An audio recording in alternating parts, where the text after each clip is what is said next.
Welcome to another episode of 5 Fact Friday, where we share 5 fun facts about a specific whiskey or wine, and hopefully you're going to learn something, and hopefully it's going to be a little bit more fun. So let's go.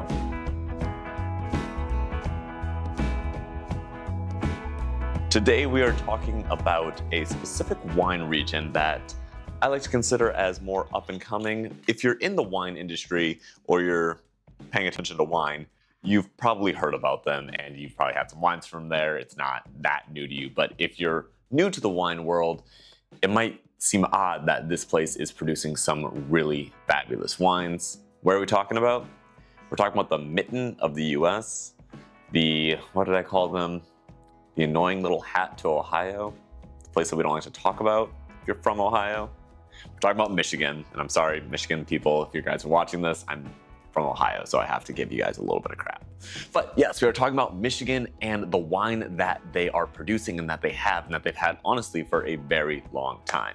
So let's dive right into it. Michigan has been creating wine all the way back to 1679. So for a very long time, like most places, they've been creating some really good wine, but only usually distributing within the main area of Michigan. There are going to be 5 distinct AVAs, or American Viticulture Area. Basically, it's just a wine region, except there's not going to be certain stipulations that you really need to follow to make your wine there. You just have to really grow it there. Now, obviously, there are some standards to what you can make as their wine, but not going to be as difficult, really, as, say, a DOC or something in Italy or in France. Nonetheless, they're still producing some fantastic wines. Within these 5, you're going to notice that most of them are going to be around the coast of Michigan, and that is going to be for a good reason and by design. There are a ton of wineries within all of these regions, and they're all producing some really wide variety of wines, whether it's going to be these big, bold reds, light-bodied reds, some sweeter ones, some white wines. Depending on where they are is very much going to dictate what type of wine they're going to produce because of all the microclimates that you're going to get. Now, there is a general Michigan style that you're going to find, but we don't have to get that nerdy just yet. One of the reasons why Michigan is able to produce some really, really great wine is because they have a prime location. If you look at a map and you draw a line from Michigan and basically all the way across the globe, you're going to see that it is actually on the same parallel as a lot of the really big regions, such as the Willamette Valley in Oregon, Piedmont in Italy, or Burgundy, France. Those names, if you mention them to a wine nerd, they're going to be like, yes, I know Burgundy, I know Willamette, I know Piedmont. Next up, let's dive into their soil. There is a specific reason why their wines work so well, and one of them is going to be the soil that they have. This area's soil is going to be very diverse, whether it's going to be sandy, clay, granite, limestone, whatever it may be. And what that allows for is, with this diversity, you're going to get some really good drainage, and you're also just going to have a very healthy area. That good drainage is going to make it so nothing gets too swampy, which could easily happen, seeing that you look at Michigan, it's mostly surrounded by water, and you could very easily end up with a lot of runoff, or if it snows too much, it melts quickly, and you're going to end up ruining the crop. But with these good drainages and this healthy soil, it's going to make some really good wines grow. Next up, we're going to talk about the growing seasons. I know a lot of people are going to look up and be like, oh, it's Michigan, it's north, it can't be that nice. The seasons that they have work very well, and for some specific reasons. They have incredibly cold winters, but then they also have very humid summers since they have water on essentially all sides. Throughout the year, they're going to get around 27.5 inches of rainfall, which is going to help to make sure everything is nicely irrigated and not overly so to the point that you're going to end up with root rot or something like that. And I'd also previously mentioned that with the soil, not too much rain, it's still going to run off nicely, and it's not going to take too much nutrients out of the ground. Lastly, we're going to talk about the snow. And yes, the snowfall of Michigan is actually a really good thing for them.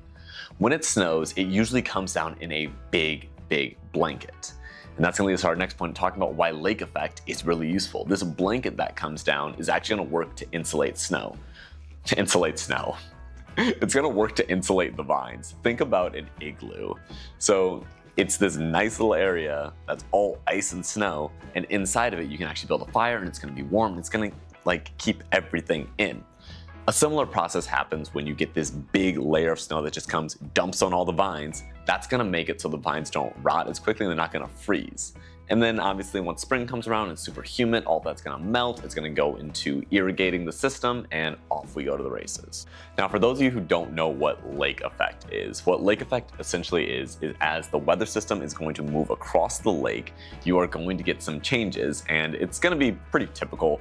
So usually in the winter, you're gonna get like this lake effect snow, where it's gonna come, snow, and then boom, it's gone. But there's also gonna be some other benefits to it as well. Some of these benefits are going to be like a longer growing season, because with that lake effect, you're not going to get usually the really aggressive weather that's going to come across. So you can grow a little bit longer because you're still getting some nice rain rather than getting all the cold and crappy weather. The temperature is typically going to be pretty moderate. It's not going to skyrocket super hot or get super cold. Since the water is more of a standard temperature, as the air goes across, comes back onto land, it's going to keep that more consistent for a longer period. Having this more standard temperature where it's not super cold or it's not super hot is going to make it so, again, you can grow things more easily.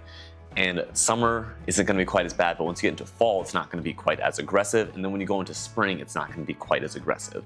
So at that nice moderate temperature, it just allows the vines to have a little bit more of a healthy growing environment. So if you want to think about what type of wines you're going to find from Michigan, again, look at that region. Look at Piedmont, look at Burgundy, and look over at the Willamette Valley. So you're gonna find some really good things like a Pinot. On the northern side, you might find some really good Riesling, some Chardonnays, things like that. More of your cool weather grapes are what you're gonna find, and they are going to thrive there. Michigan is honestly popping off, and I'm really excited to see, honestly, what they're gonna keep doing. And I hope more people start to visit there, check them out, go to their wineries. I know I'm excited to go visit there this summer, and it's going to be a good time. Cheers, guys, and I hope you learned something. Have a good weekend.